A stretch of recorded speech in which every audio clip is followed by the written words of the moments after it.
Restons debout un petit instant. Précieux Seigneur, une fois de plus, nous venons dans ta divine présence par la prière.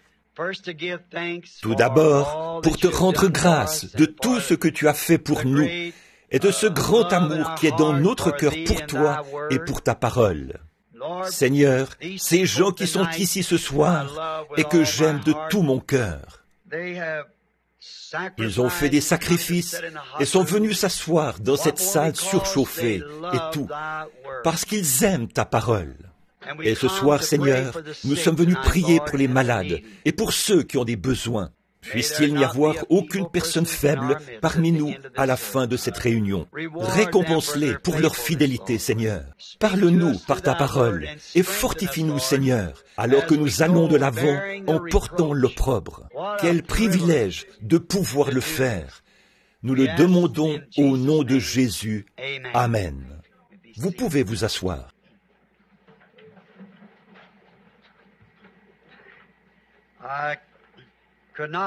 Évidemment, il me manquerait de mots pour exprimer ma gratitude à un groupe de gens comme ceux-ci qui viennent s'asseoir dans ce bâtiment. Je tiens à dire que demain, ou que nous irons à Topeka, dans le Kansas, pour la prochaine série de réunions, qui s'achèvera le dimanche suivant. Et ensuite, nous partirons de là pour Philadelphie. Eh bien, nous sommes censés aller outre-mer, au Kenya, au Tanganyika et en Ouganda, dans les tribus qui s'y trouvent. Et en ce moment, il y a un petit soulèvement des Mau Mau. Je ne peux pas y aller en tant que missionnaire, mais je vais essayer d'y aller en tant que chasseur. On va y aller et on s'y attelle. D'habitude, j'y vais en tant que missionnaire et je vais à la chasse. Cette fois-ci, j'y vais comme si j'allais à la chasse, mais ce sera pour être missionnaire. Alors là, on use de tous les moyens pour se rendre jusqu'à eux. Et c'est frère Matson Bosé qui s'en occupe. Il essaye de me faire entrer, d'organiser un safari pour que j'y aille pour la chasse. Ainsi donc, j'y vais pour le safari, et là, il dira, « Notre frère Branham est dans le pays. » Il ira à l'ambassade. « Est-ce que vous seriez d'accord que nous tenions une petite réunion quelque part ?» Voyez? Alors, ce sera le point de départ, et on va continuer ainsi. Donc, nous ne savons pas si ça se fera, si nous serons capables de le faire ou non. Nous essayons. Et j'ai demandé au Seigneur, s'il arrivait quelque chose et qu'il ne réussisse pas, alors ce serait pour moi un signe de revenir ici, à Jeffersonville, et de prêcher sur les 7 trompettes, pendant le mois de juillet ou le mois d'août, autour de cette période-là. Alors, si c'est le cas, nous allons examiner cela aujourd'hui. Nous essayerons d'avoir la salle de cette école ici, celle qui est climatisée, parce qu'on y serait très bien et au frais. Elle peut accueillir entre 1500 et 1800 personnes. C'est climatisé. C'est un bâtiment flambant neuf, environ 5 pâtés de maison d'ici. Une fois, nous en avions fait la demande, et on ne nous a pas permis de l'avoir. Et l'homme qui ne voulait pas nous l'accorder a été expulsé du conseil. Alors, l'homme qui y siège actuellement dit que nous pouvons l'avoir quand bon nous semble. Donc, nous sommes très heureux de l'avoir. Ainsi, il nous est possible de l'avoir maintenant, et dans le courant de juillet, avoir combien voudrait bien prier, si c'est la volonté du Seigneur, advenant que quelque chose nous en empêche. Vous savez, j'aime l'Arizona. C'est une région merveilleuse. J'ai toujours désiré y habiter. Peux-tu remonter ça un peu, frère Ben, s'il te plaît, si c'est... Oh, ça... Oui, monsieur, oui. Ou que celui qui s'en occupe a juste cela un tout petit peu, parce que je reviens de là. C'est vraiment...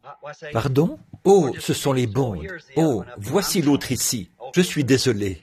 D'accord, frère Ben. Donc, je reviens de l'Arizona. Quand j'arrive ici, je suis un petit peu enroué à cause du changement de climat. Ici, le taux d'humidité est autour de 87, 90 et parfois 100%. Et là-bas, ça descend jusqu'à 0. Et puis, parfois, le taux d'humidité est d'un 20e d'1% en moyenne. Vous vivez alors sous une tente à oxygène. Alors, si vous partez de là pour venir ici, vous voyez l'énorme différence que ça fait en vous. Donc, ça affecte votre voix et tout. Remets ça comme c'était, s'il te plaît, frère Ben. J'ai fait l'erreur de le remonter. Je pensais que c'était ça, mais c'est ici qu'on ajoute cela. Maintenant, priez pour nous, chacun de vous. Je vous apprécie vraiment. Billy me disait que quelqu'un nous a apporté un panier de pêche et tous ces petits cadeaux que je ne vous remercierai jamais assez. Je ne sais pas comment m'y prendre et je me sens vraiment indigne de recevoir toutes ces choses de vous.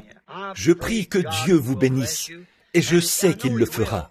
Car il a dit, toutes les fois que vous l'avez fait au plus petit de ceux-ci, c'est à moi que vous l'avez fait.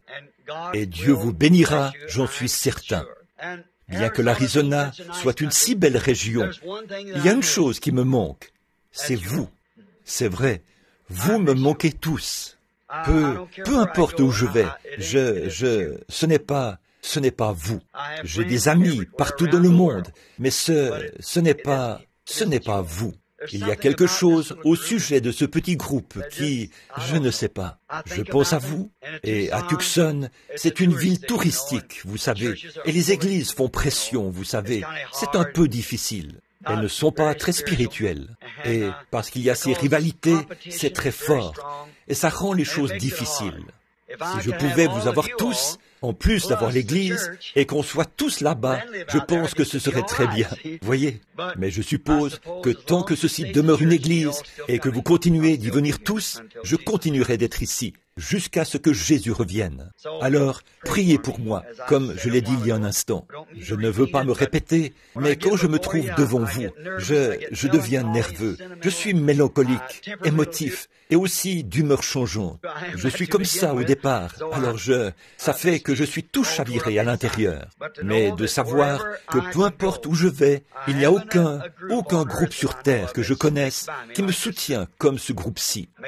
Puisse Dieu nous rendre si inséparables que dans le royaume à venir, nous y soyons tous ensemble. C'est là ma prière. J'étais assis là, à la porte, je parlais à Bill Down il y a un instant, avant de conduire quelqu'un à Christ de nouveau, dans l'autre pièce. Mais, étant assis là à lui parler, il a 91 ans. Il a dit, je m'affaiblis. Mes yeux ne sont pas aussi bons qu'ils devraient l'être. Et je pense qu'il y a quelques années, j'étais allé le voir. Il avait eu un arrêt cardiaque et un blocage du cœur. Il se mourait. Et le médecin même qui le soignait, qui avait dit qu'il ne s'en sortirait pas, ce médecin est décédé. Et voici Bill Down, assis ici, voyez, il a 91 ans. J'ai dit, Bill, vous ne pouvez plus vous rendre utile quant aux travaux terrestres et tout. Mais je demande ceci, que Dieu vous fortifie, parce que vous aimez beaucoup les réunions. Cet homme de 91 ans parcourt le pays dans une automobile, qu'il fasse chaud, sec, froid ou quoi d'autre. Ça lui est égal, il va écouter la parole. Que Dieu bénisse cette âme valeureuse. Maintenant, je vous dois encore des excuses pour vous avoir retenu comme je l'ai fait ce matin pendant 3 heures. Et je n'ai pas rendu justice au message parce que je l'ai abrégé. J'en ai laissé une partie, j'en ai sauté une autre et ainsi de suite. C'est pour cette raison que je leur ai demandé d'arrêter la bande. Je vais la continuer quelque part où c'est frais et tout. Et je sentais la présence de l'Esprit, mais je vous regardais et je vous voyais vous éventer. Et je savais que vous aviez chaud et ça me fend le cœur. Je ne veux pas que vous souffriez. Je veux que vous soyez confortable, voyez. Et ça m'accable. C'est pareil quand je vois des malades. Si je ne peux pas avoir de la compassion pour les malades, je ne peux rien faire pour eux. Je dois avoir de la compassion pour eux. Il en est de même avec vous. Je dois avoir de la compassion pour vous. Sinon, je ne peux pas être votre frère. Voyez, je dois avoir de la compassion pour vous. Et c'est ce que je fais. Dieu sait que c'est vrai. Bon, ce soir, je vais prier pour les malades. Et je veux que ces hommes soient bénis. Frère Collins, Hickerson, Frère Neville, Frère Capps, les administrateurs et tout, pour les merveilleux témoignages que nous avons reçus au sujet de la façon dont vous mettez l'Église en ordre et comment chaque chose est à sa place. Je vous en suis reconnaissant. Que le Seigneur vous bénisse de vous être appliqué à exécuter cet ordre.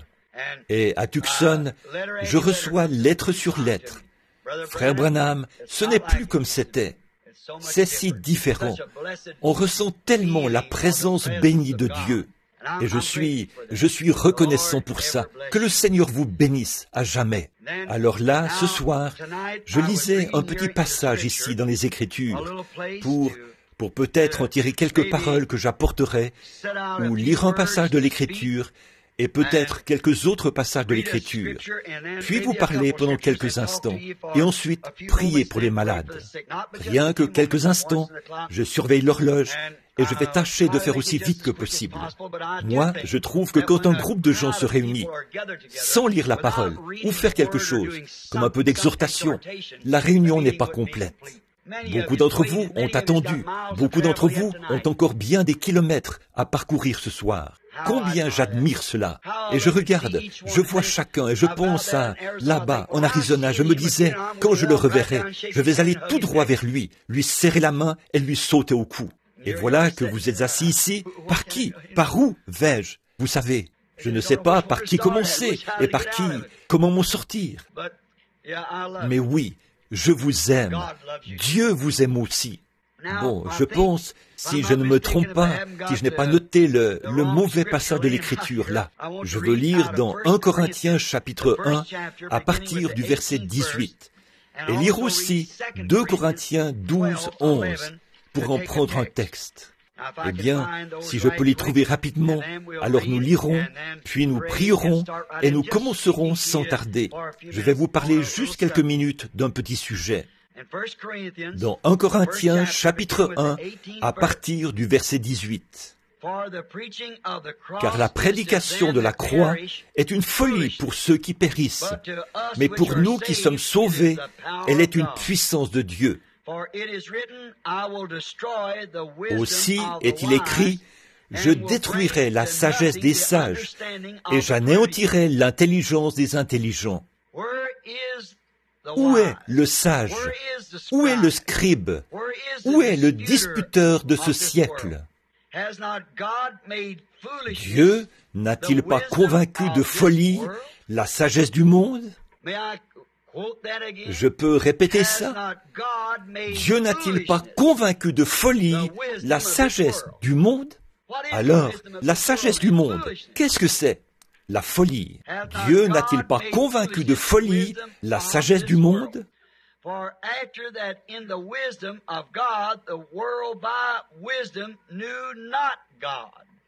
Car puisque le monde, avec sa sagesse, n'a point connu Dieu dans la sagesse de Dieu, mais il a plu à Dieu de sauver ceux qui ont cru par la folie de la prédication. Est-ce que je peux relire ce verset? Écoutez attentivement. Car puisque le monde, avec sa sagesse, n'a point connu Dieu dans la sagesse de Dieu, il a plu à Dieu de sauver les croyants par la folie de la prédication. Les Juifs demandent des miracles. Les Grecs cherchent la sagesse. Nous prêchons Christ crucifié. Scandale pour les Juifs, folie pour les païens. Mais puissance de Dieu et sagesse de Dieu pour ceux qui sont appelés, tant Juifs que Grecs. Car la folie de Dieu est plus sage que l'homme, et la faiblesse de Dieu est plus forte que l'homme. Et dans 2 Corinthiens chapitre 12, verset 11, c'est Paul qui parle. J'ai été un insensé. Vous m'y avez contraint. C'est par vous que je devais être recommandé.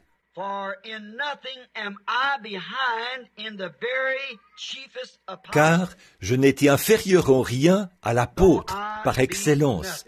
Quoique je ne sois rien, prions. Seigneur Jésus, ce soir, veuille ajouter à ces quelques paroles qui ont été prononcées autrefois par le grand apôtre Paul, afin qu'en les entendant ce soir et en les appliquant dans notre vie, elles nous soient profitables. Et que nous puissions être les œuvres de Dieu, façonnées d'après le modèle qu'il a choisi pour nous. Car nous le demandons au nom de Jésus. Amen. Ce soir, je vais prêcher pendant quelques minutes, si le Seigneur le veut, sur le sujet « Le drôle d'oiseau ». Eh bien, c'est très direct et tranchant comme choix de texte, mais c'est, je crois, ce qui présente les choses plus ou moins de la manière que je veux les exprimer. Vous savez, il y a tant de choses de nos jours qui font que les gens deviennent des drôles d'oiseaux, comme on dit. Et cette expression, si quelqu'un ne l'a jamais entendue, ça veut dire quelqu'un qui est bizarre, quelqu'un qui est étrange aux yeux d'un autre. Et sans doute que beaucoup d'entre nous sont étranges les uns pour les autres. Alors un jour, je me promenais dans les rues de Los Angeles, en Californie, et j'ai vu une personne très étrange, aux agissements étranges. Il marchait dans la rue. Ce n'était pas un gréviste, mais c'était comme s'il faisait sa promenade de l'après-midi, tout simplement. J'ai traversé la rue pour aller voir ce qu'il faisait. Tout le monde se retournait et se moquait de lui, parce qu'il était bizarre. J'ai remarqué qu'il portait une pancarte qui pendait devant lui. Et j'ai pensé aller voir ce qui faisait que tout le monde se moque de cet homme étrange et bizarre. Alors j'avais remarqué que les gens le regardaient et se moquaient de lui. Et lui, au contraire, il semblait avoir une autre sorte de sourire, un sourire de contentement. Les autres sourires que les gens lui faisaient étaient plutôt pour le ridiculiser. Mais lui, il semblait satisfait de ce qu'il faisait. Eh bien, ça donne matière à réflexion, quand quelqu'un est convaincu que ce qu'il fait est juste. Même s'il passe pour un drôle d'oiseau pour quelqu'un d'autre, s'il est convaincu que ce qu'il fait est juste, alors qu'il s'en tienne à cela.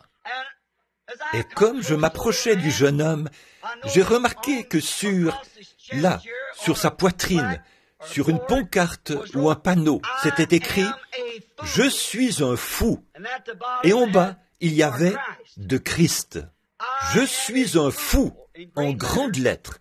Et tout en bas, c'était écrit « de Christ ». Et tout le monde s'en moquait.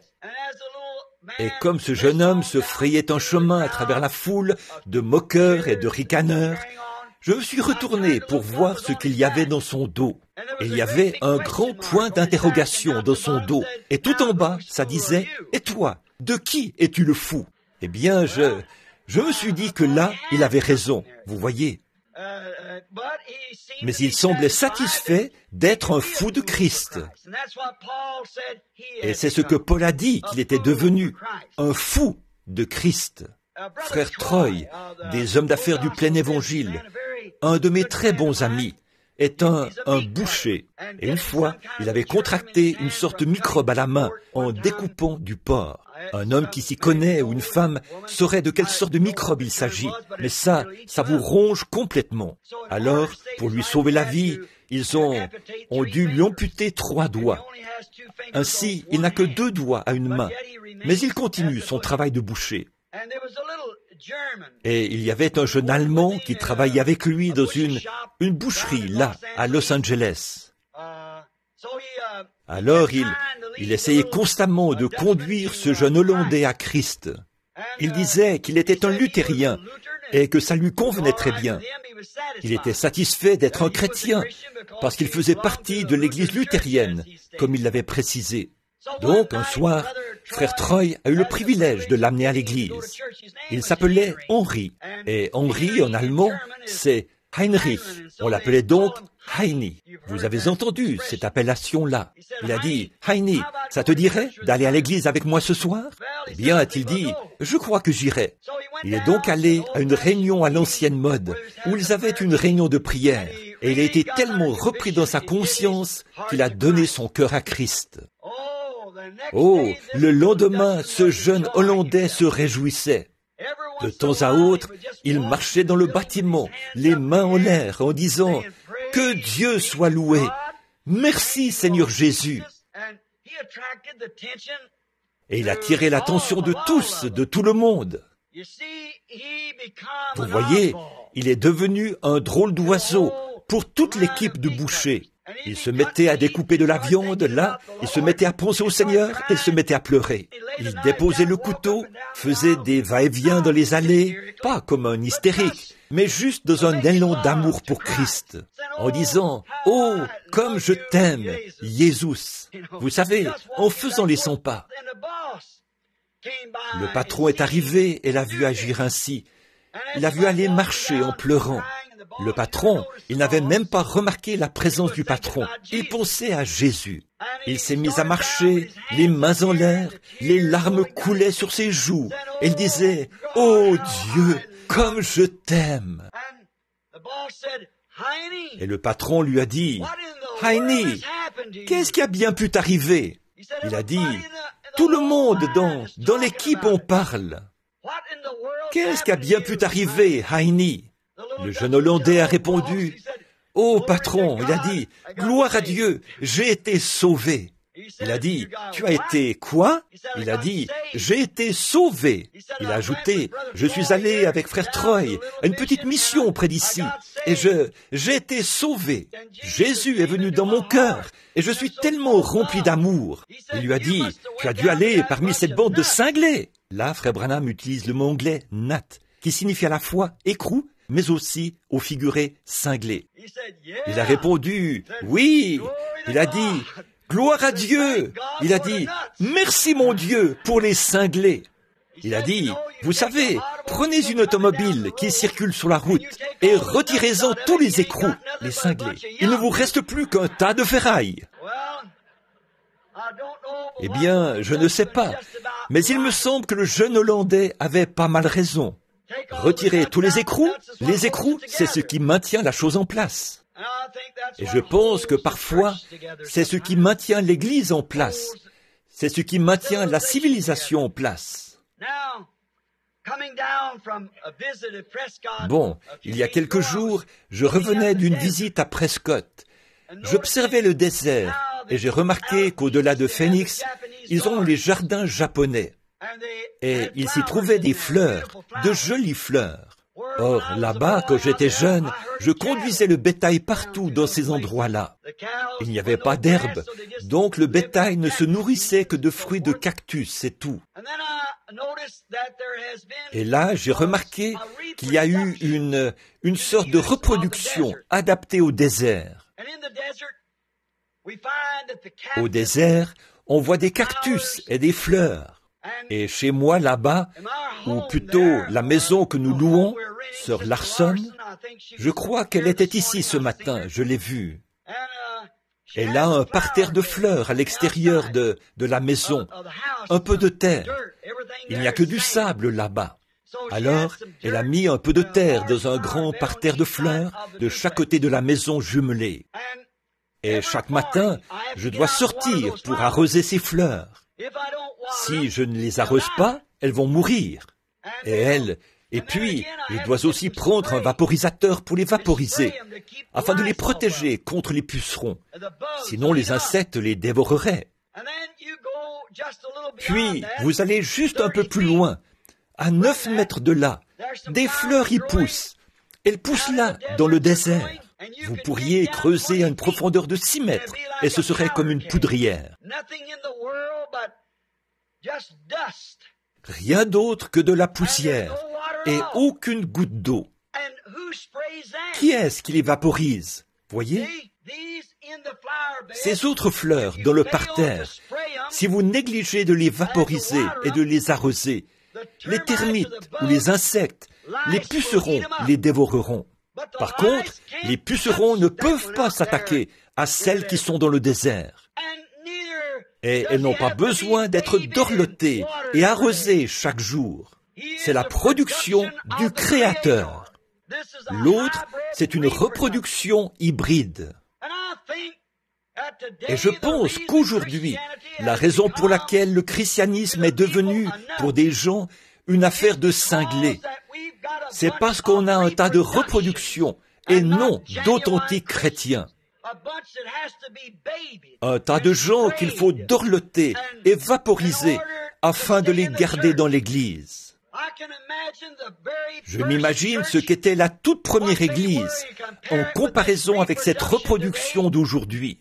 Celle-ci serait une production bon marché de ce qu'était la véritable première Église. Ces solides croyants en Dieu, remplis du Saint-Esprit. On n'avait pas besoin de les dorloter. On n'avait pas besoin de leur donner une tape dans le dos et leur dire qu'on les accepterait dans celle-ci, que s'ils en avaient marre de celle-là, ils pourraient aller dans une autre, qu'on ferait d'eux des diacres s'ils quittaient l'autre pour se joindre à nous. Ça, c'est une reproduction hybride. Je pensais à la peinture originale de Michel-Ange, je crois, la Sainte Seine. Je pense que c'est lui qui l'a peinte. Est-ce que vous vous rendez compte de ce que cette peinture originale pourrait vous coûter? Même des milliers de dollars ne suffiraient pas pour se procurer l'original, parce que c'est hors de prix.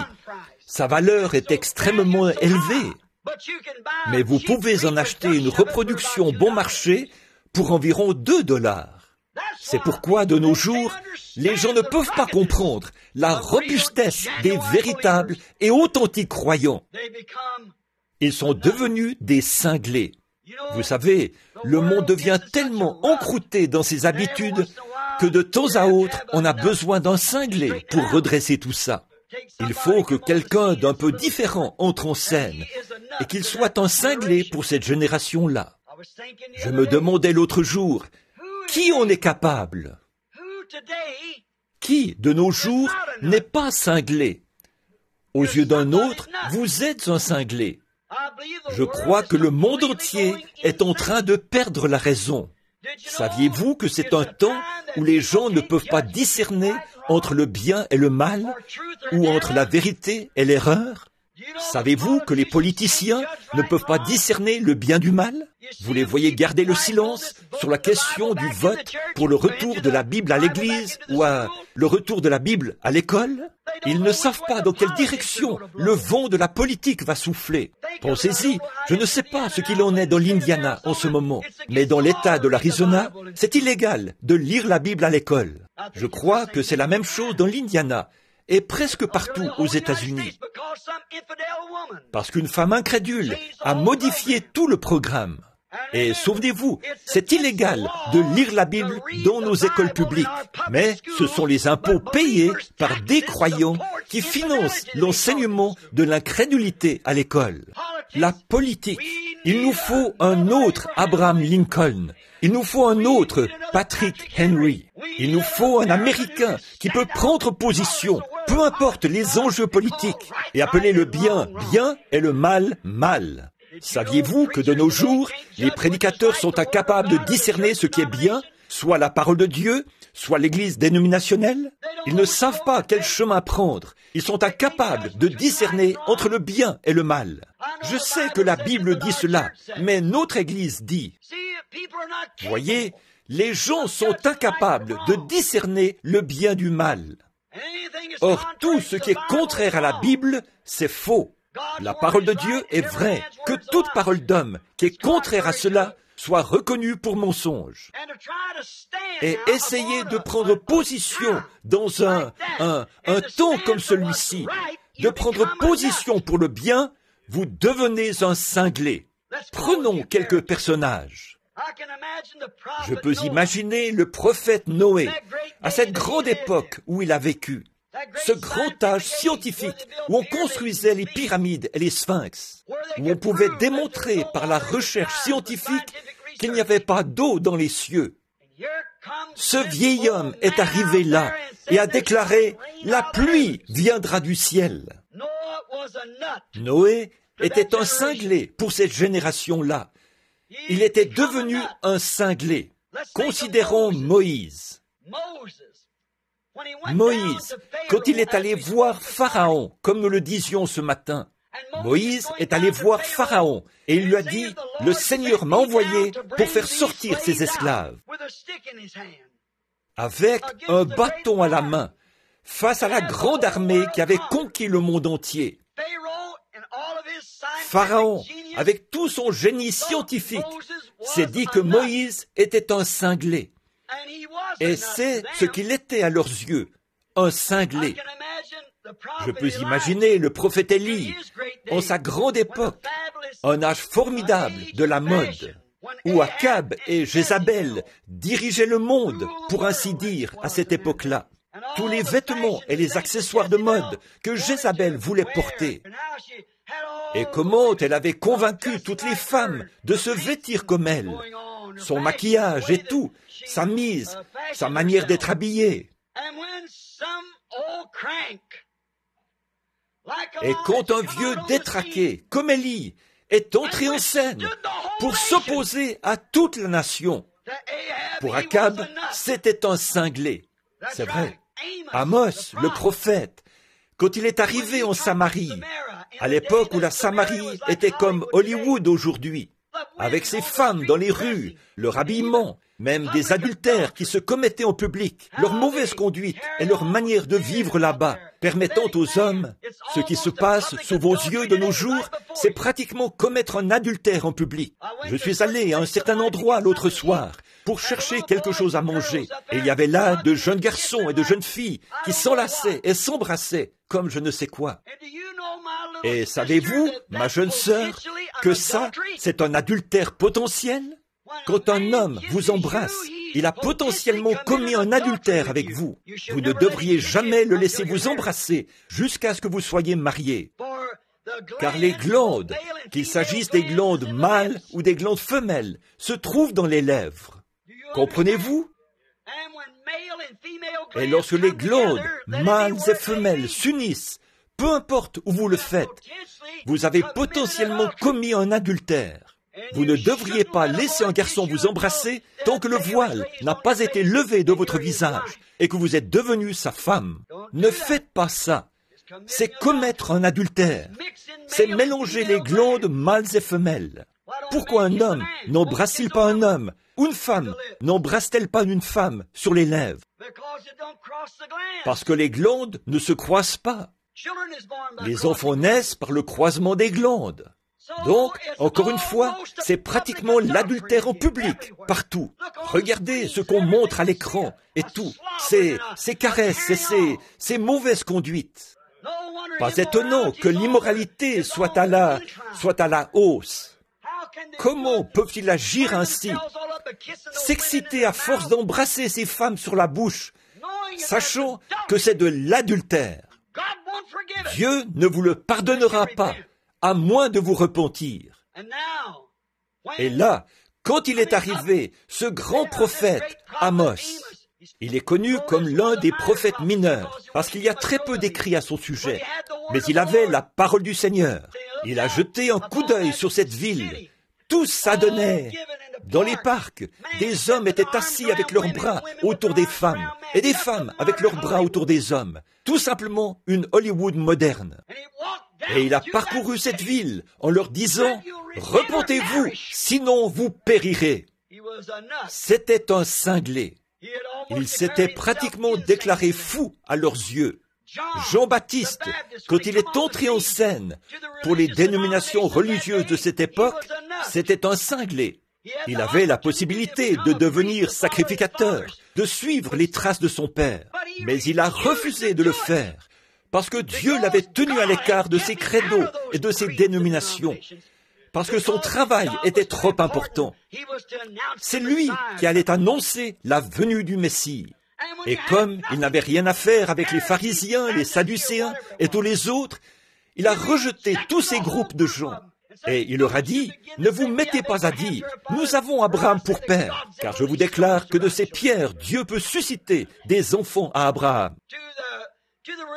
Pour le monde religieux de son époque, c'était un cinglé. C'est vrai. Puis Jésus est entré en scène. Pour les gens religieux de son époque, il était lui aussi un cinglé. En effet, il disait, « Tu es un Samaritain, tu as perdu la tête, tu es dingue. » Autrement dit, un fou. Voilà ce qu'il était aux yeux des gens, votre Seigneur et Sauveur. Rien d'étonnant pour Paul, formé par Gamaliel, pour être sacrificateur, avec la possibilité de devenir un jour souverain sacrificateur. Alors qu'il était en route pour Damas, il a été frappé par une lumière surnaturelle. Il a levé les yeux, lui qui était juif et qui savait que c'était cette colonne de feu qui avait conduit son peuple. Il a dit, « Seigneur, qui es-tu » Et il a répondu, « Je suis Jésus. » Et lorsqu'il a renoncé à son instruction, il a renoncé à toute la théologie qu'il avait apprise dans les écoles pour devenir un prédicateur de rue ordinaire. C'était un cinglé. Il a dit, « Je suis devenu un insensé. » Et les gens pensaient qu'il était fou, qu'il avait perdu la raison.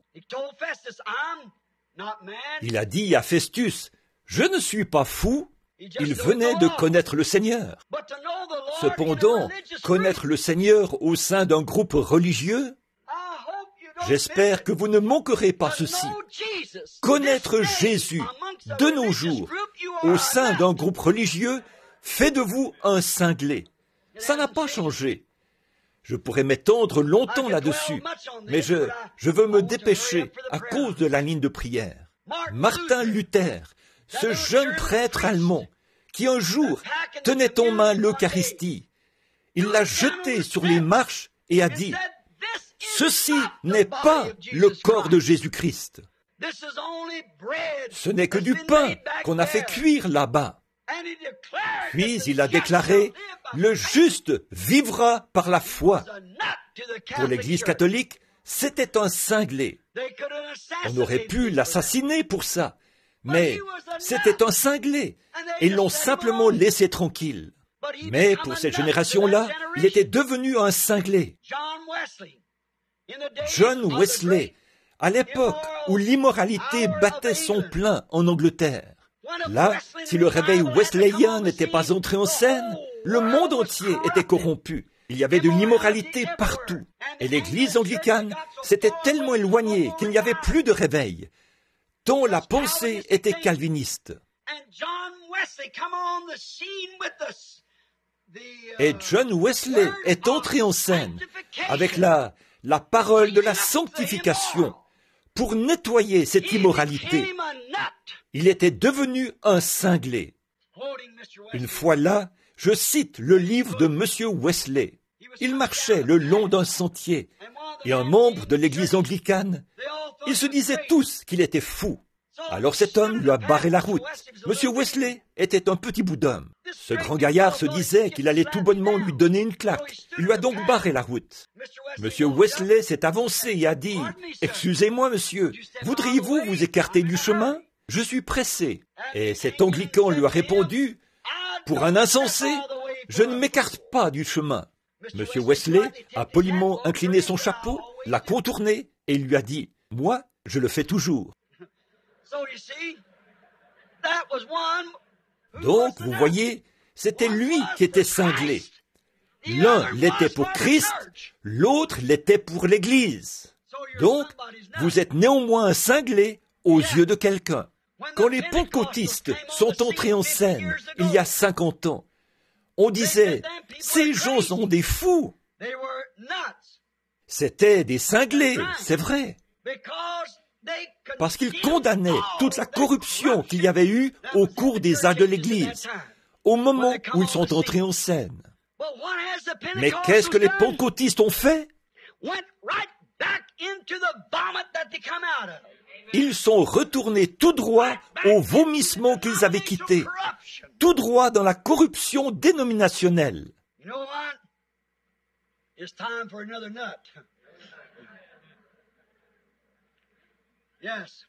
Vous savez quoi?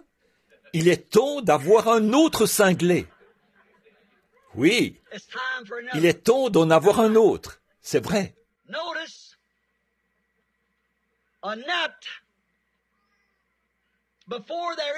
Remarquez, un écrou.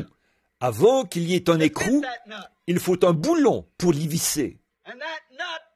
Et cet écrou est fileté pour s'ajuster à ce boulon. Sinon, il ne correspondra pas. Remarquez, tous ceux qui étaient filetés à l'époque de Noé étaient filetés par le message de l'Évangile. Noé, l'écrou, les a attirés dans l'arche. Tout dépend de votre type de filetage, ce sur quoi vous êtes ajusté. Si vous êtes fileté pour vous ajuster au monde, il vous attirera. Si vous êtes fileté pour vous ajuster à la parole, elle vous attirera. Tout dépend du filetage auquel vous correspondez, de l'écrou que vous suivrez. Mais Noé, étant un cinglé de la parole de Dieu, un cinglé pour cet âge scientifique et pour l'âge religieux dans lequel il vivait, il a attiré dans l'arche ceux qui devaient être sauvés. Amen. Ceux qui étaient prédestinés, le boulon qui avait été conçu avant l'écrou. Il faut que le filetage du boulon corresponde à l'écrou. Donc, Satan a lui aussi des boulons et des écrous. Des boulons et des écrous des royaumes de ce monde. Pharaon était tout aussi cinglé aux yeux de Noé, ou plutôt de Moïse, que l'était Moïse aux yeux de Pharaon. Pharaon, avec toutes ses combines scientifiques, avait attiré son peuple vers lui. Noé, comme il était un cinglé de Dieu, il a attiré l'Église vers le pays promis. Tout dépend de la manière dont vous êtes fileté. Il a tiré l'Église hors d'Égypte, comme Noé avait tiré l'Église dans l'arche, hors du monde. Moïse a fait sortir l'Église d'Égypte pour l'amener dans le pays promis de Dieu. Jésus l'a dit. Maintenant, prenez garde, car ces écrous et ces boulons se ressemblent beaucoup. Regardez bien le filetage. Dans Matthieu 24, 24, il a dit, cela séduirait même les élus si c'était possible. Maintenant, les Américains et tout ce monde dénominationnel ont besoin d'un cinglé. Les méthodistes, les baptistes, les presbytériens, ils sont tous dispersés dans ceci, cela, et ils se disputent entre eux. Mais après tout, ils sont tous filetés pour se fixer sur le même boulon.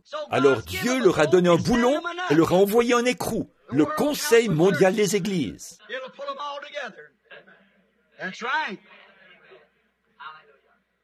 Ça va les rassembler tous, c'est vrai. Certainement qu'il le fera. Le Conseil mondial, c'est ça qui va les rassembler. Vous savez, c'est arrivé ici, il n'y a pas longtemps. Toute chose qui arrive, toute cause a sa raison d'être. Les femmes veulent se déshabiller. Elles voulaient porter des shorts. Et elles voulaient continuer d'être membres d'église. Elles voulaient porter tous ces kinis ou le nom que vous donnez à ça. Elles veulent faire ça tout en étant membres d'église. Elles veulent pousser des cris, s'époumoner et danser, adorer. C'est une façon d'adorer. Maintenant, si j'avais le temps, je vous le prouverais. C'est un culte des démons, de danser de cette façon et de faire ces choses. Je peux vous le prouver dans les pays païens. Ils voulaient adorer et maintenir leur témoignage, tout en restant membres d'église.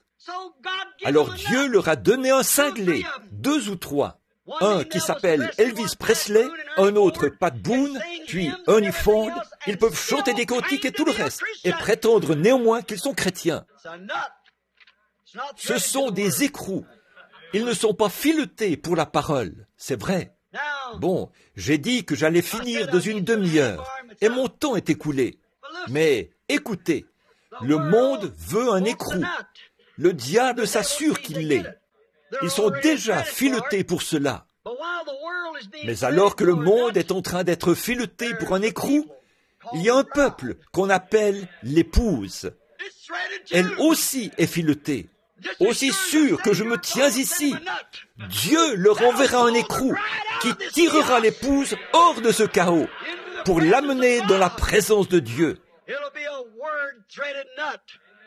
Ce sera un écrou fileté par la parole.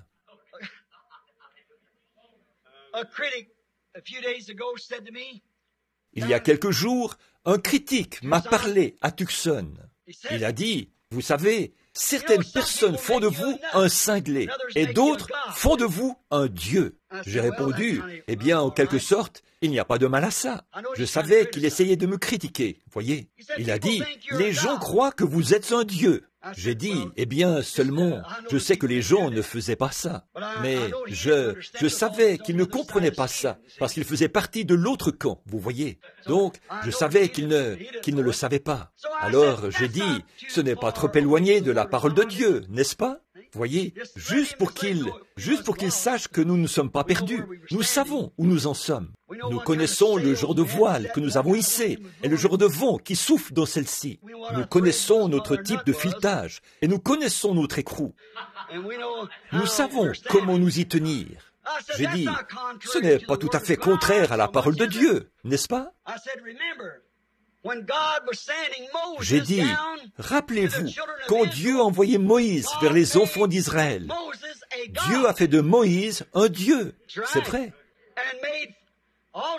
Et il a aussi fait de son frère Aaron un prophète, c'est vrai. Tous les prophètes, a dit Jésus, étaient des dieux. Ils étaient des dieux, des hommes, c'est vrai. Dieu veut qu'il en soit ainsi. Écoutez, la parole que nous prêchons et les mots que j'ai prononcés ce matin. Dieu qui se cache derrière des peaux de blaireaux. Dieu qui se cache derrière la peau d'un homme. Voyez, c'est ce qu'il a fait.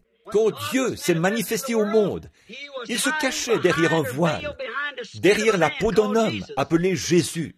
Il était voilé et caché derrière la peau d'un homme appelé Moïse. Et ils étaient des dieux, pas des dieux, mais ils étaient Dieu, le seul Dieu qui changeait simplement son masque et faisait la même chose chaque fois, apporter cette parole. Voyez, c'est Dieu qui l'a fait ainsi. Il sait que l'homme doit voir quelque chose. Cela se trouve en chacun de nous qui sommes nés dans le monde. Comme je vous le disais ce matin, personne n'osait suivre Moïse là-dedans. Dieu n'a jamais traité avec deux individus. Il traite avec un seul, toujours. Personne n'osait imiter Moïse. C'était la mort naturelle, d'essayer de l'imiter, de pénétrer dans cette colonne de feu avec lui. Donc, les gens ne sont pas tous conçus. Vous n'êtes pas nés dans cette optique-là pour pénétrer dans le surnaturel. Mais Dieu a placé certains sur la terre pour le représenter en tant qu'ambassadeur à son service.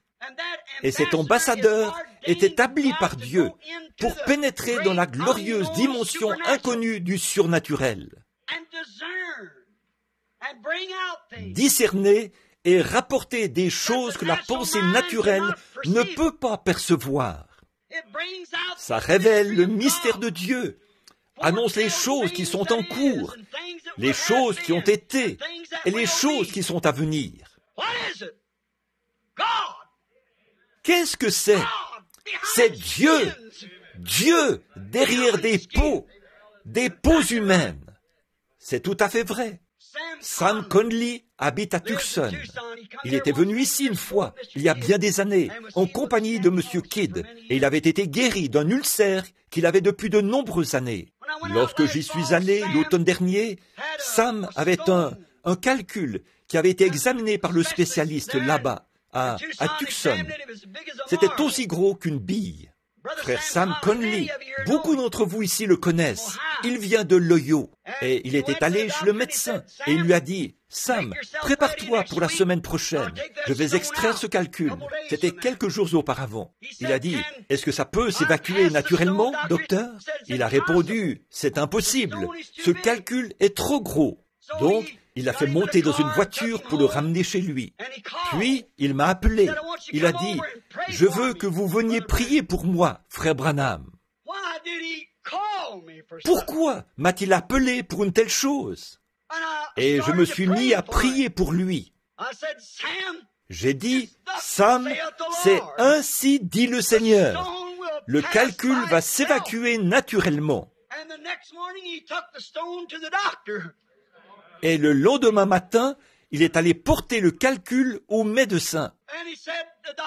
Et il a dit, le médecin a dit, « Monsieur Conley, je ne comprends pas comment c'est arrivé. » Il a répondu, « Je suis un croyant en Dieu, et Dieu a évacué le calcul pour moi. Il l'a extrait pour moi. » Cet homme avait de la peine à le croire, ce médecin, tout comme il avait eu de la peine à croire que cette grosse tumeur que ma femme avait dans le côté l'avait quitté. Vous êtes au courant de ça, voyez? Donc il a dit, environ 6 mois plus tard, c'est-à-dire environ 3 Il y a environ 2 ou 3 semaines, Sam Conley a été terrassé par une grave maladie de cœur.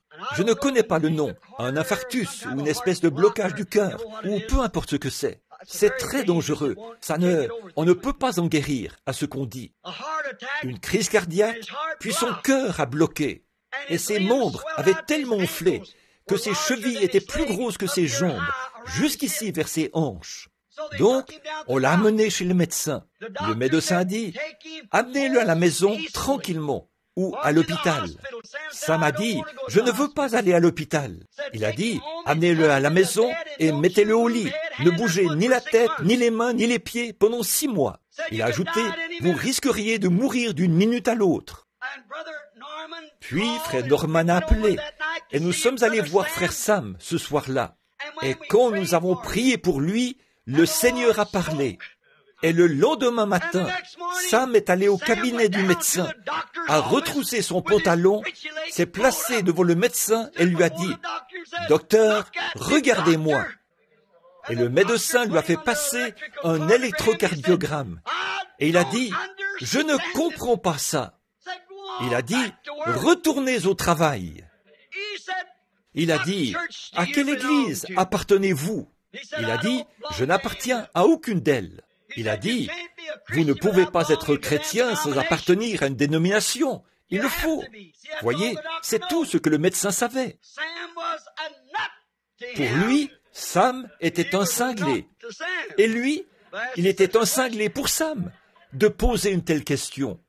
Alors, qu'est-ce qui est arrivé?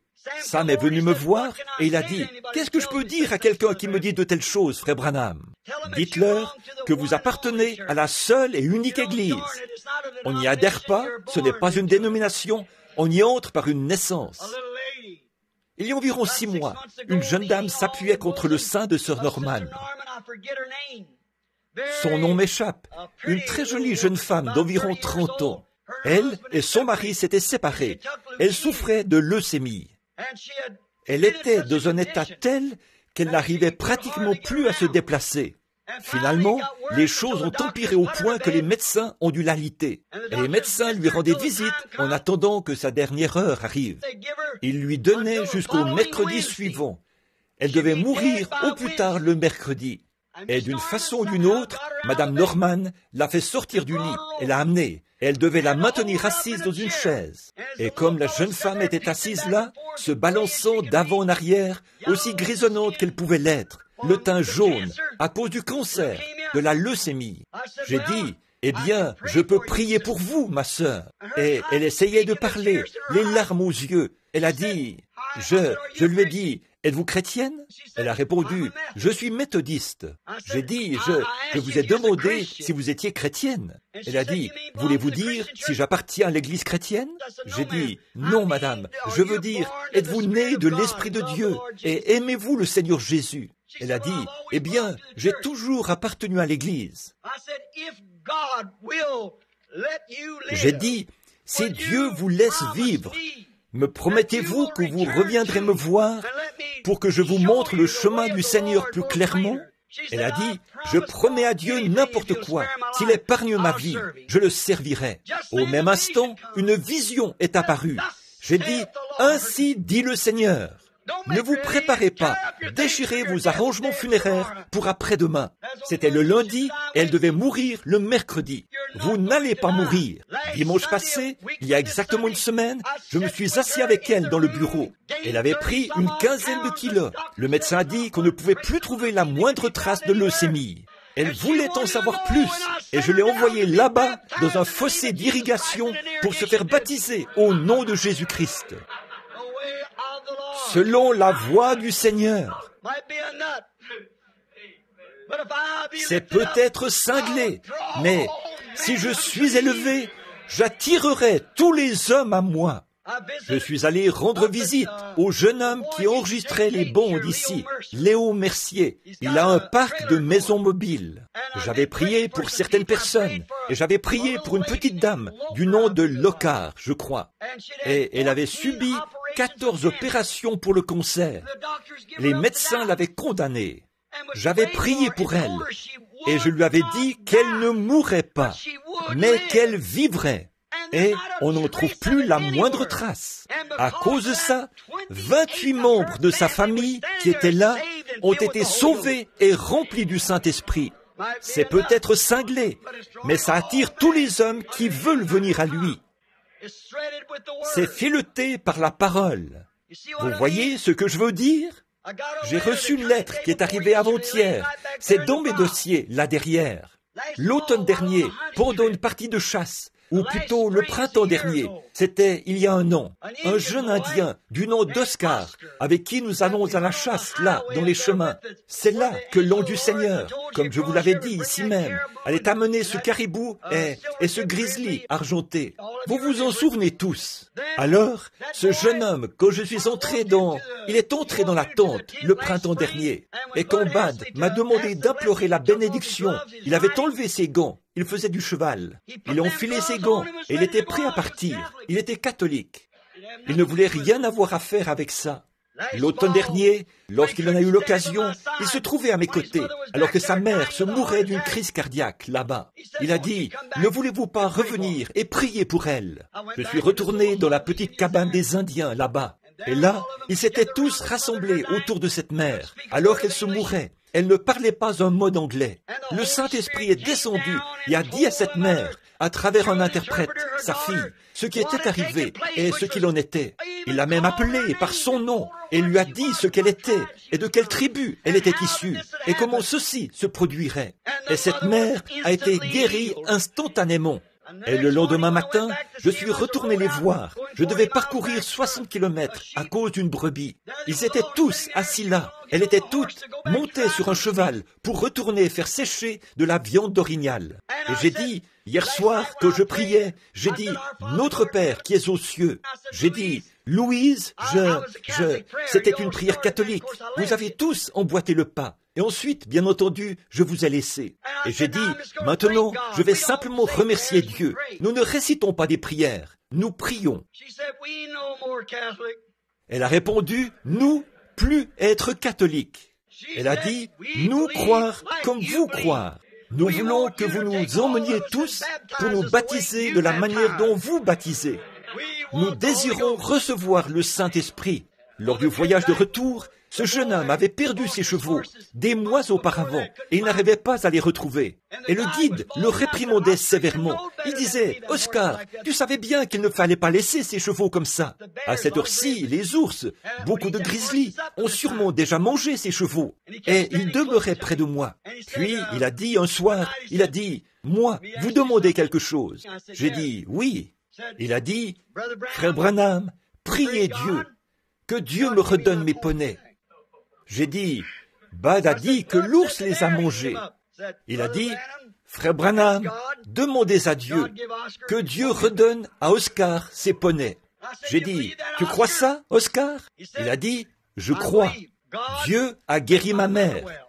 Dieu vous a dit où était ours, où était gibier.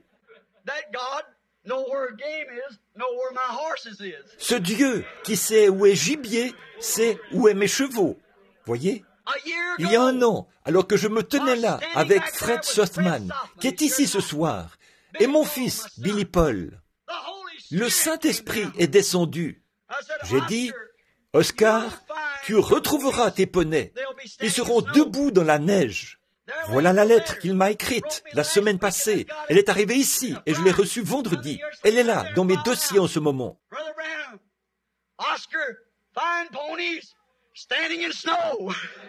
Frère Branham, Oscar retrouvé poney debout dans la neige. Comment ils ont survécu, personne ne le sait. Là, ce garçon, en cette période de l'année, en juin, il y a tellement de neige qu'il en reste encore 6 ou 9 mètres autour d'eux. Comment ont-ils pu passer tout l'hiver là, dans ce canyon? Oscar pouvait se rendre jusqu'à eux en raquette, mais naturellement, il ne pouvait pas mettre de raquette au poney. Mais il les a retrouvés selon la parole du Seigneur. Ça peut avoir l'air cinglé. Croyez-y juste une fois. Tout dépend de votre type de filetage. Alors, ça ne peut pas être fileté par une dénomination. Ça ne peut qu'être fileté par la parole. Mais il y a des personnes dans le monde qui croient cette parole. Il faudra un cinglé pour faire partir d'ici cette épouse filetée, car l'épouse et l'époux sont un. Dieu est unique et la parole est Dieu. Il faut que ce soit fileté par la parole, et cela fera sortir l'épouse de ces dénominations. Oui, il voulait me critiquer. Vous savez, ça me rappelle ce dont je parlais ce matin. Dieu qui se cache derrière des peaux, la peau humaine. Une petite histoire, et ensuite je termine. Je regrette de vous avoir retenu ici pour environ 45 minutes déjà. Il y avait un foyer chrétien, et il y avait un... J'ai raconté ça à ce critique. Et dans ce foyer, il croyait en Dieu. Là, il y avait un petit garçon qui avait une peur bleue des orages. Les éclairs, oh, il en avait une peur bleue. Au moindre éclair, il courait se cacher sous une table, n'importe où. Donc, un soir, voilà qu'un gros orage a éclaté sur la ferme, là où ils habitaient. Le vent soufflait dans les arbres, et les éclairs brillaient. Il commençait à se faire tard. Le soir, la mère a dit à Junior, elle a dit, « Maintenant, Junior, monte à l'étage et va te coucher. » Il a dit, « Bon, n'aie pas peur. Allez, va là-haut. » Alors, le petit Junior, vêtu de son pyjama, a monté les escaliers en regardant en arrière. Il était au bord des larmes. Il s'est couché, a essayé de dormir, la tête enfouie sous la couverture. Il n'arrivait pas à dormir à cause des éclairs qui brillaient à la fenêtre. Alors il a dit, « Oh, maman, a-t-il dit, monte ici et dors avec moi. » Eh bien, elle a répondu, « Junior, rien ne va te faire du mal. Ces éclairs ne peuvent pas te faire du mal. » Il a dit, « Mais maman, monte ici et dors avec moi. » Alors la mère a monté les escaliers et s'est couchée sur le lit, près de son petit. Et elle a dit, « Junior, mon petit garçon, maman veut te dire quelque chose. » Elle a dit, « Junior, nous sommes une famille chrétienne. Nous croyons en Dieu et nous croyons que Dieu nous protège dans les orages. Nous croyons ça. Et nous croyons que Dieu prend soin des siens. » Et elle a ajouté, « Je veux que tu crois ça, Junior. Voilà, n'aie pas peur. Dieu est avec nous et il nous protégera. » Junior a sangloté pendant quelques instants. Il a dit, « Maman, moi aussi, je crois ça. » Il a dit, « Mais quand les éclairs sont si près de la fenêtre, je veux toucher le Dieu qui est recouvert de peau. » Or, je crois que beaucoup parmi nous, les adultes, pensent la même chose. Le Dieu qui est recouvert de peau. Le Dieu qui est recouvert de peau, ça peut avoir l'air cinglé aux yeux du monde, mais c'est en train d'attirer tous les hommes à lui. Prions. Père Céleste, comme c'est le cas pour ces petites histoires, ces expériences, parfois, elles arrivent pour une raison. Et elles sont, même si elles semblent tranchantes, nous les comprenons néanmoins dans le langage qui s'applique au contexte. Alors, Seigneur, ce soir, nous te remercions de ce que Dieu lui-même puisse habiter en nous. Nous sommes reconnaissants pour l'expiation qui a été faite, pour le sang du juste, Jésus, lui qui était la plénitude de Dieu, la plénitude de la divinité corporellement, et qui a donné sa précieuse vie. Elle ne lui a pas été ravie, mais c'est volontairement qu'il l'a donnée, afin que nous puissions le savourer dans la plénitude de sa présence, dans la gloire de la Shekinah où il a vécu, de sorte que nos âmes soient sanctifiées par ce sang et que le glorieux Saint-Esprit lui-même puisse vivre en nous.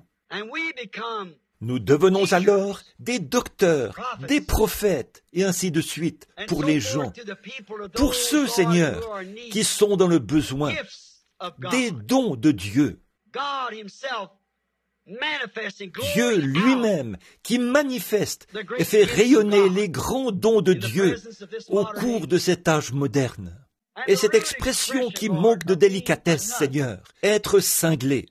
Nous savons qu'en ce temps-ci, C'est peut-être ce qu'il faut, alors que le monde devient encrouté dans ses habitudes, comme c'est le cas pour l'Église aujourd'hui. On ne fait qu'adhérer à de nouvelles églises et à de nouvelles dénominations. Un homme qui s'avance avec la parole passe pour un cinglé, un fou. C'est comme le grand apôtre Paul, qui avait reçu une formation de théologien, de sacrificateur.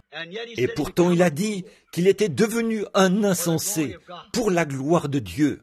Il avait renoncé à son instruction afin que les gens puissent écouter ces mots très raffinés. Et il a dit qu'il n'était pas venu avec des paroles enchanteresses et la sagesse des hommes afin que leur foi ne repose pas là-dessus.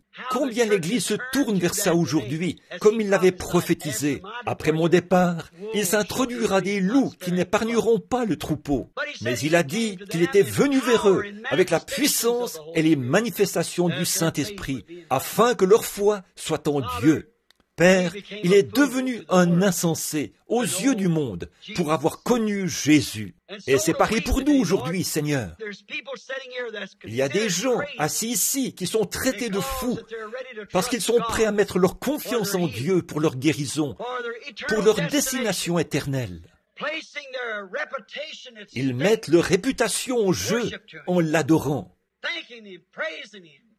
Ils lui rendent grâce, le louent, donnent à leur esprit la liberté d'adorer Dieu.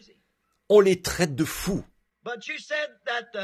Mais tu as dit que la folie de Dieu, si nous sommes des insensés, est plus forte et plus sage que la sagesse des hommes. Car l'homme, par sa sagesse, n'a pas connu Dieu. Mais par la folie de la prédication, il a plu à Dieu de sauver ceux qui pouvaient être sauvés. Ô Dieu, nous prions que le grand auteur de cette parole vienne ce soir pour guérir les malades et sauver les perdus. Nous le demandons au nom de Jésus. Amen. Je vais faire une comparaison avec Dieu afin que vous ne soyez pas dans la confusion sur ce que j'ai dit aujourd'hui. Dieu est un gros diamant, l'Éternel. Et quand un diamant est extrait de ces pierres bleues en Afrique, j'ai été dans les mines et je les observais dans les grands. La manière dont on traite cela pour en extraire le diamant, comment on les passe dans le concasseur pour en dégager les gros diamants au feu bleu et les diamants noirs. Ils n'ont pas vraiment de forme, une forme précise. Ce sont simplement de grosses pierres. Et en réalité, à ce moment-là, il n'y a pas de feu en eux. Ce n'est qu'un diamant, une pierre. C'est rond et lisse dans la plupart des cas. Mais il faut que ce diamant soit taillé. Au fait, c'est illégal d'en posséder un qui ne soit pas taillé. Il faut que ce soit taillé et il vous faut avoir le reçu de celui qui vous l'a vendu parce qu'il valent des millions de dollars. Et je compare Dieu à ce diamant. Or, un diamant est taillé de telle sorte qu'il va refléter ce qui le compose, le feu qui se trouve dans le diamant. Et il faut qu'il soit taillé pour ressortir chaque petit prisme, chaque petite facette, les trois angles. Prenez les trois angles d'un diamant, une lumière qui frappe sur ce prisme à base triangulaire fera refléter 7 couleurs. Voyez, ça produira 7 couleurs. Et maintenant, remarquez, Dieu a été blessé pour nos transgressions, brisé pour nos iniquités. Voyez, il a été taillé, brisé, ce grand diamant, afin que de lui les dons puissent se refléter dans l'Église. Et il ne s'agit pas de la lumière. En effet, la lumière doit se retirer quand le soleil ne l'éclaire plus et retourner où il a été taillé. Mais chaque petit fragment qui provient de cet éclat n'est pas détruit. Cela va servir. Une bonne partie sert à faire des aiguilles de phonographe. Et ces aiguilles, faites des éclats du diamant, font ressortir. Ce sont elles qui font ressortir la musique qui était enregistrée sur un disque. J'espère que vous voyez ce que je veux dire. L'éclat qui vient de Christ, le don qui vient de Christ, une fois placé sur la Bible, il annonce aux croyants les mystères cachés de Dieu. Il connaît le secret du cœur. Il connaît chaque personne. Croyez-vous cela? Ce ne serait pas au diamant de dire « Est-ce que vous voyez ce que je suis ?» Son origine s'en charge. Le diamant est un diamant parce qu'il s'est détaché d'un diamant. Et c'est ainsi que sont les dons de l'Esprit. En une personne. C'est une partie de ce diamant. Cela a été envoyé, c'est descendu et c'est venu sous forme de dons d'interprétation, de prédication, d'enseignement. Il y a 5 dons spirituels. Apôtres, prophètes, docteurs, pasteurs, évangélistes.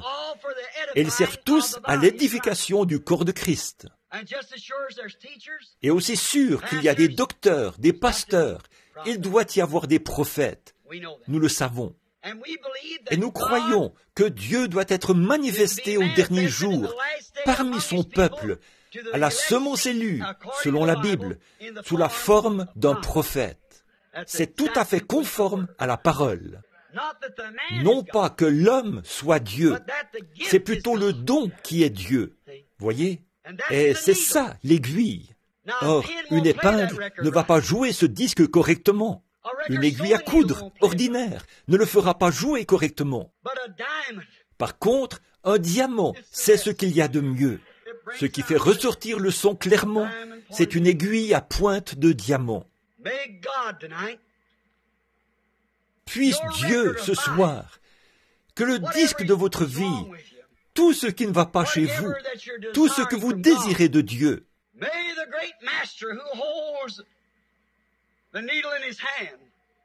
puisse le grand maître qui tient l'aiguille dans sa main, puisse-t-il la poser sur votre vie et nous révéler ce pourquoi vous êtes ici, ce que vous voulez.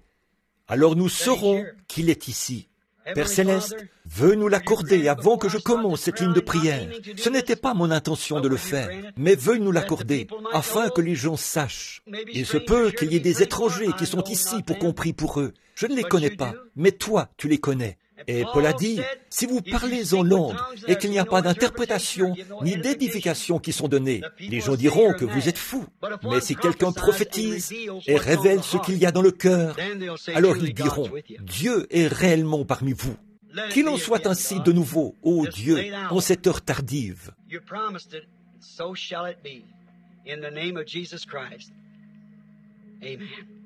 Tu l'as promis, et il en sera ainsi. Au nom de Jésus-Christ. Amen. Maintenant, je me demande combien de malades il y a ici ce soir, ceux qui sont ici. Ou est-ce que Billy a distribué des prières? A-t-on distribué des cartes de prière? Ça a été fait. Eh bien, je suppose que chaque malade a reçu une carte de prière. Mais je ne sais pas ce que vous avez écrit dessus. Je crois qu'il vous donne simplement une carte. Vous y écrivez ce que vous voulez. Est-ce que c'est ça? Vous recevez la carte. Vous y inscrivez ce que vous voulez. Je ne vous connais pas. Combien ici savent que je ne vous connais pas? Et pourtant, vous êtes malade. Et vous pourriez dire ceci, ce que je vous ai entendu dire aujourd'hui. Dieu derrière des peaux.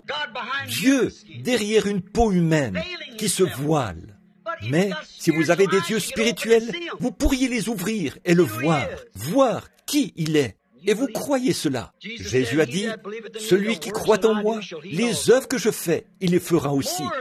Il en fera davantage, car je m'en vais au Père. Maintenant, si vous croyez de tout votre cœur, combien ici sont malades et savent que je ne vous connais pas, que je ne connais pas ce qui ne va pas chez vous? Levez simplement la main. Dites, je suis malade, j'ai un besoin. Combien ont des désirs dans leur cœur? Pas la maladie, mais des désirs. Vous savez ce que je... Très bien. Il n'y a pas une seule personne, à ce que je vois, qui n'a pas levé la main. Maintenant, je ne sais pas. Je connais cet homme qui est assis ici. Je suis sûr que c'est frère James. Et je pense que c'est sœur James. Frère Ben, je le connais. Rien que vos visages, parfois. Le frère qui prend les photos.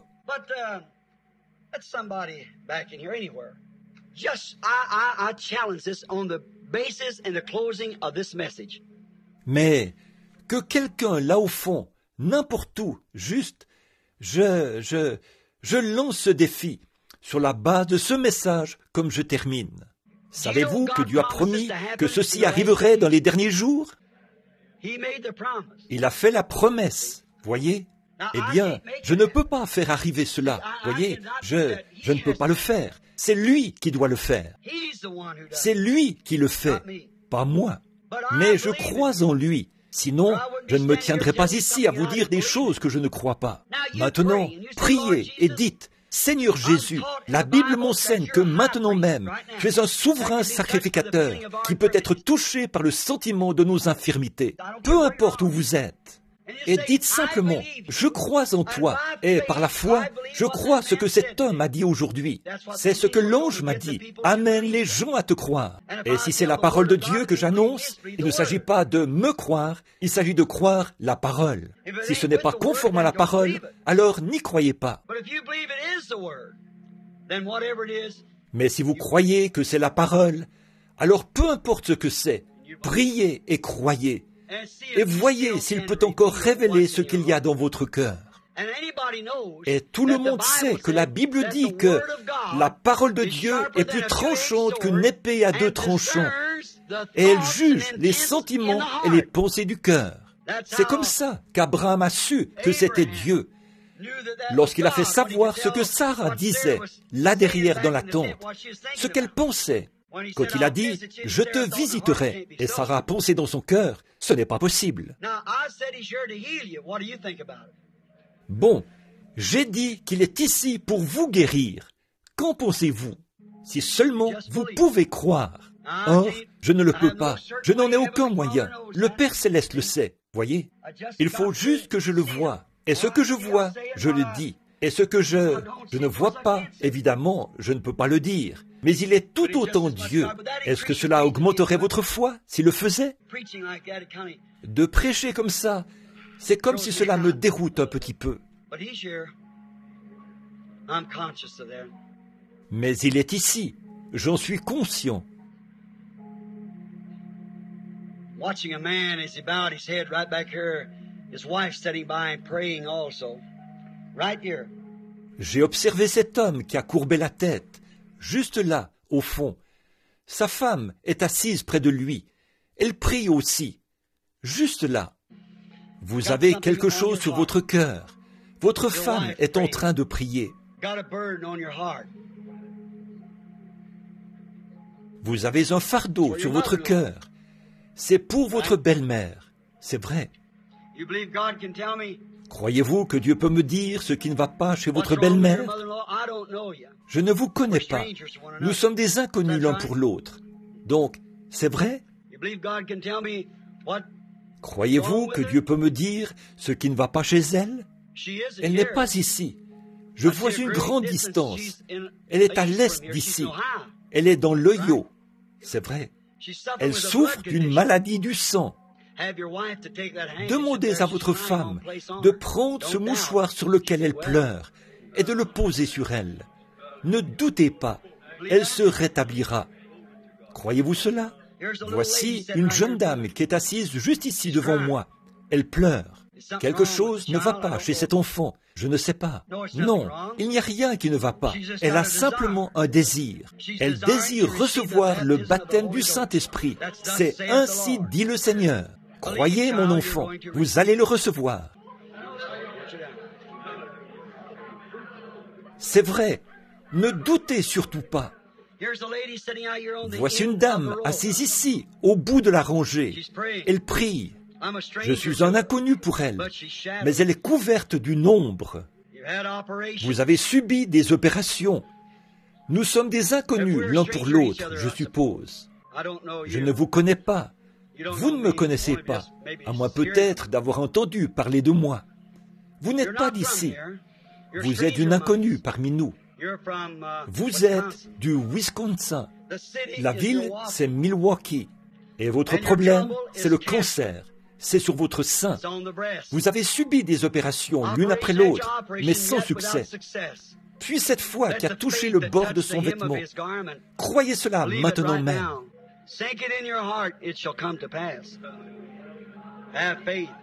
Faites-la pénétrer dans votre cœur. Cela s'accomplira. Ayez la foi.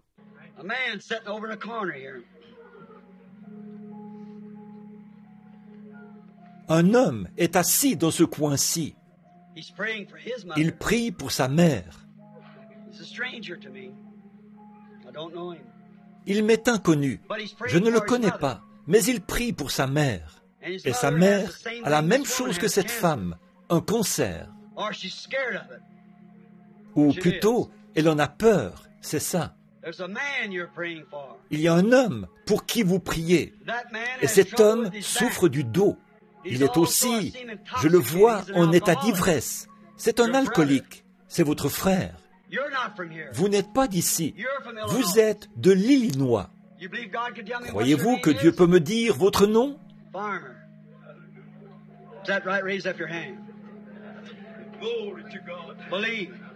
Farmer, pas vrai? Levez la main. Croyez.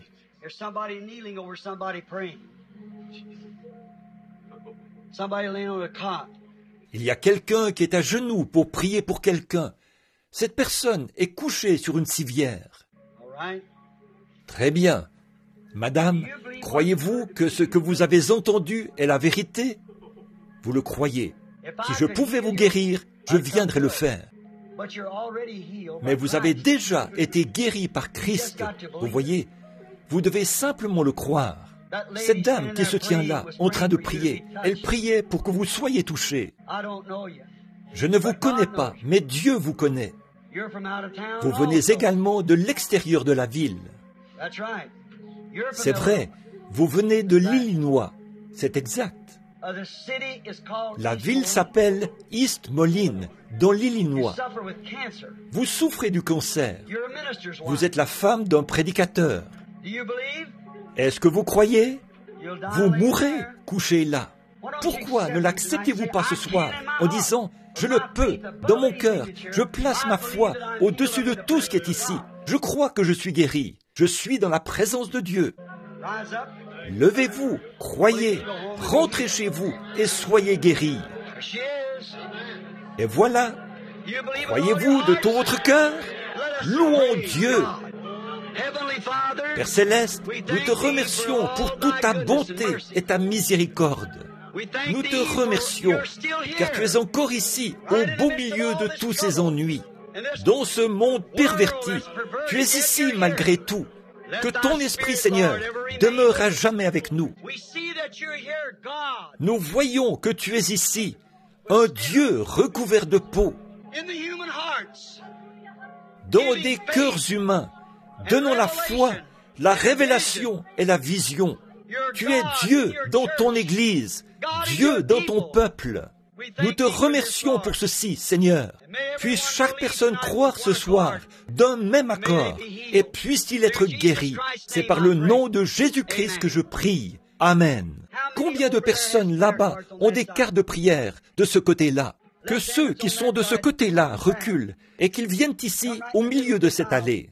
Ceux qui sont dans cette allée-là, venez directement par ici. Prenez simplement votre place. Venez directement par ici. Dès que ceux-là auront fini, que cette file rejoigne l'autre côté, que les anciens s'avancent. Frère Roy, que le Seigneur te bénisse. Je ne savais pas que tu étais assis là. Je veux que les diacres de l'Église s'avancent rapidement, s'ils peuvent entrer, peu importe où ils sont. Venez ici pour nous donner un petit coup de main. Je veux que chacun de vous, pour qui on va prier, lève la main et répète ceci après moi. Seigneur, je crois. Viens au secours de mon incrédulité. Je crois que dans ta présence, alors que je suis ta parole, les mains seront imposées sur moi ce soir. Je vais accepter ma guérison. Au nom de Jésus, Amen. Que Dieu vous bénisse. Maintenant, regardez, la prière de la foi sauvera le malade. Ils imposeront les mains aux malades et les malades seront guéris. Il a dit à Noé qu'il allait pleuvoir. Cela je n'ai jamais dit, aussitôt qu'on prie pour vous, vous serez rétablis. Il a dit, ils seront guéris. Il a dit à Noé qu'il allait pleuvoir. Il n'a pas plu pendant 120 ans. Mais il a plu. Il a dit à Abraham qu'il allait avoir un bébé de Sarah. Pendant 25 ans, il ne s'est rien passé. Mais il l'a eu. Il a dit à Ésaïe qu'une vierge allait concevoir. Pendant 800 ans, il ne s'est rien passé. Mais elle a conçu. Est-ce vrai? Il l'a promis. Peu importe combien de temps ça prend, il le fera de toute façon. Croyez cela. Avancez-vous maintenant. que frère Capps dirige les chants. Tu vas t'occuper de ceux qui ont des cartes. Maintenant, que tout le monde soit en prière. Notre Père Céleste, nous allons obéir à tes commandements en imposant les mains à ces malades. Je ne sais pas ce que tu pourrais faire d'autre, Seigneur, car tu as dit dans ta parole que tu as acquis leur guérison.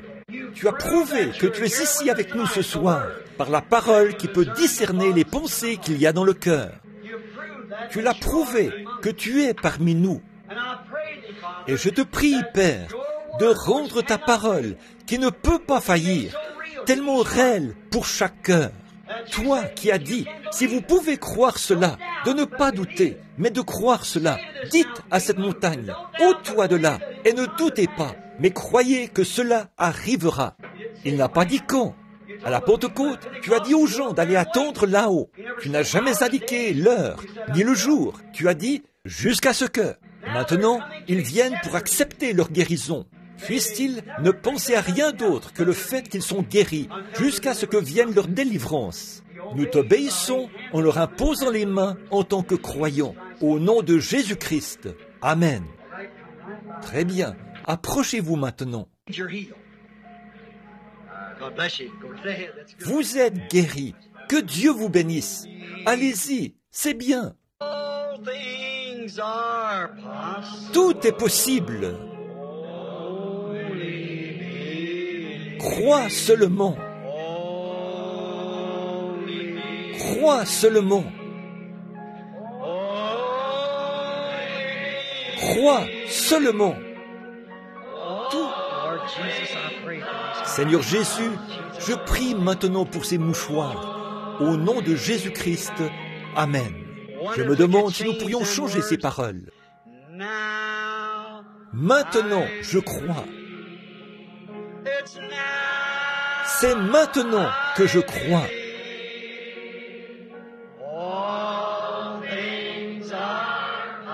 Tout est possible. Maintenant, je crois. Maintenant, je crois. Maintenant, je crois. Tout est possible. Maintenant, je crois. Croyez-vous que vos requêtes et vos désirs vous seront accordés? Cela va arriver. Il y a quelques instants, j'ai vu passer dans la ligne quelques-uns de mes amis italiens de Chicago.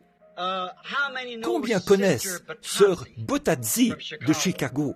Eh bien, vous savez, tout récemment, elle a eu un trouble mental, une dépression nerveuse très grave. Mais ce matin-là, à Chicago, lors du petit déjeuner des hommes d'affaires chrétiens, j'ai parlé à la sœur, sous l'inspiration du Saint-Esprit. Elle était revenue par le côté, et elle n'arrivait pas du tout à se calmer. Et j'ai dit, sœur, ça ne vous quittera pas tout de suite, mais vous allez vous rétablir. J'ai dit, ça prendra soit 18 mois, soit 2 ans. C'est exactement dans cet intervalle-là que vous allez vous rétablir. L'autre jour, pendant que je lui parlais, je l'ai entendu témoigner. Elle était tellement heureuse. Elle n'avait jamais été si heureuse de toute sa vie. Elle roulait en voiture. Elle n'était pas en paix. C'était comme si la présence de Dieu l'avait quittée. Bien entendu, c'était de la dépression nerveuse, vous savez. Et tout d'un coup, tout s'est rétabli, suivi d'une grande sensation de joie. Et la puissance du Saint-Esprit était sur elle. Elle a pleuré, elle a crié, il passait vraiment des moments merveilleux. Il y a environ 3 ou 4 semaines, ou 1 mois. Je l'ai entendu témoigner il y a 2 dimanches. Et elle a dit, frère Branham, quand je suis retourné, j'avais noté ça. Et je me suis procuré la bande. Ça faisait exactement 18 mois, jour pour jour. Amen. Est-ce que vous l'aimez? N'est-il pas merveilleux? Maintenant, c'est ce même Saint-Esprit qui a pu prédire avec exactitude, sans faillir une seule fois, pendant toutes ces années. Et aujourd'hui, par sa parole, il a essayé de vous dévoiler que Dieu n'est pas un objet très éloigné ou quelque chose d'historique. Il est vivant, au temps présent. Sa parole se manifeste.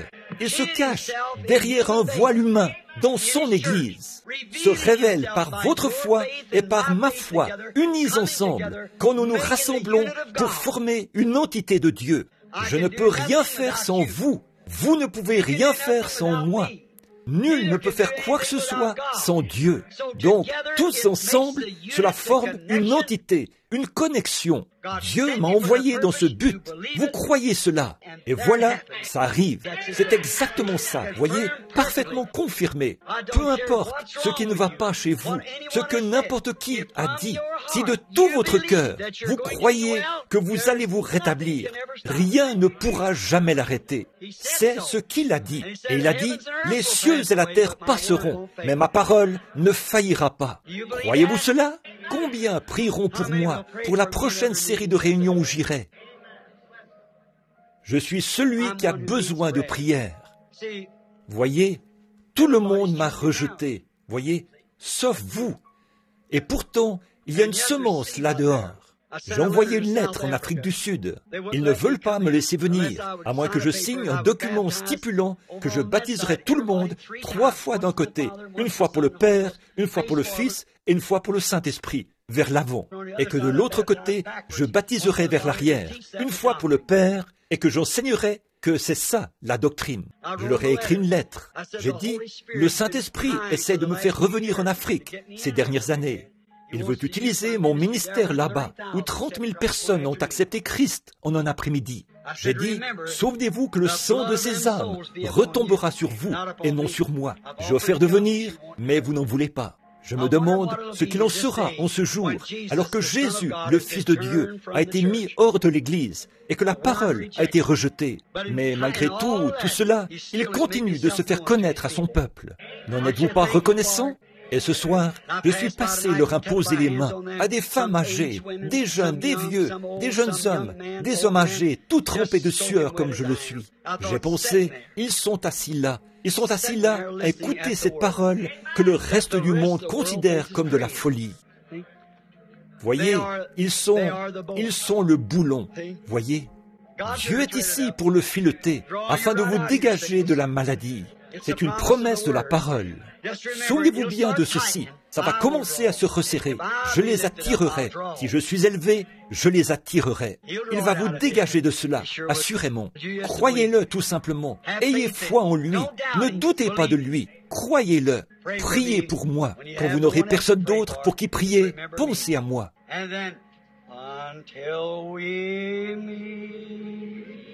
Alors, jusqu'à ce que nous nous revoyions, réunis, merci d'être venus d'aussi loin.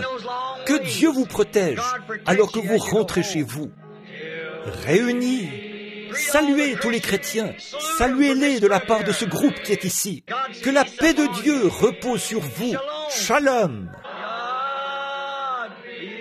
Dieu soit avec vous jusqu'à ce jour.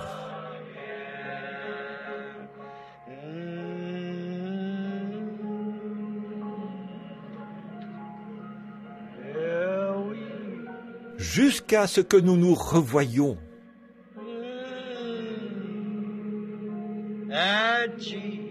Au pied de Jésus. Jusqu'à ce que nous nous revoyions.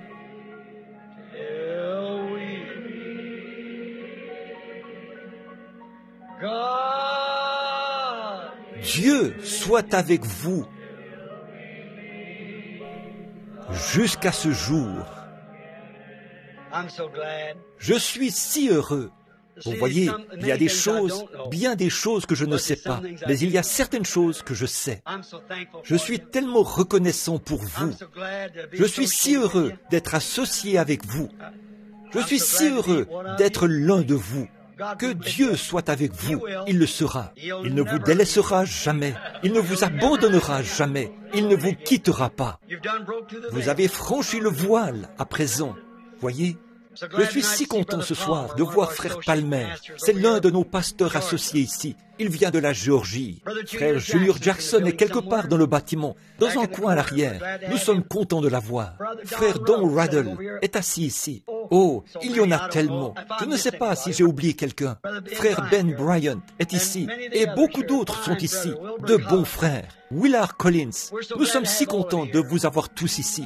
Je me demande si nous pouvons nous lever juste un instant maintenant. Courbons la tête maintenant. Jusqu'à ce que nous nous revoyions.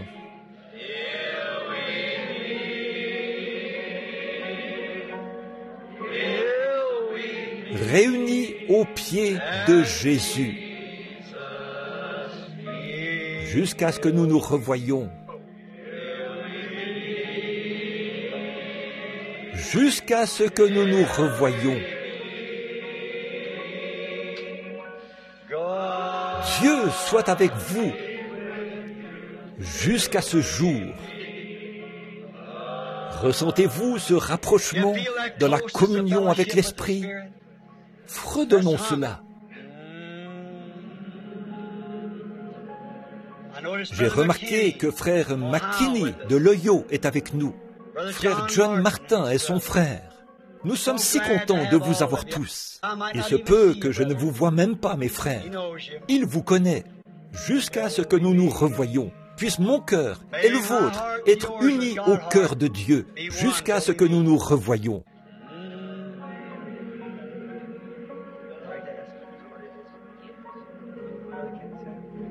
J'aimerais demander à quelqu'un de terminer la réunion. Alors que nous courbons maintenant la tête pour prier, nous essayons de faire savoir à chaque ministre que nous sommes contents qu'il soit ici, tous les laïcs, vous, les gens du Tennessee, de l'Ohio et d'un bout à l'autre du pays. Les femmes que j'ai rencontrées là-bas aujourd'hui ont fait tout le trajet depuis Boston. Nos frères de couleur qui viennent du même endroit étaient ici ce matin. Il y en a tellement qui sont venus de différentes régions du pays. Je vous remercie, mes chers et fidèles amis. Que Dieu soit avec vous. Je vous appelle mes amis. Est-ce que vous vous souvenez de ce que Jésus a dit à ce sujet? Un ami est encore plus proche qu'un frère. Eh oui. Alors que nous courbons la tête maintenant, jusqu'à ce que nous nous rencontrions de nouveau dans quelques jours, que Dieu soit avec vous. Je vais demander à notre bon et fidèle frère, frère Richard Blair, s'il veut bien terminer la réunion par un mot de prière. Frère Blair.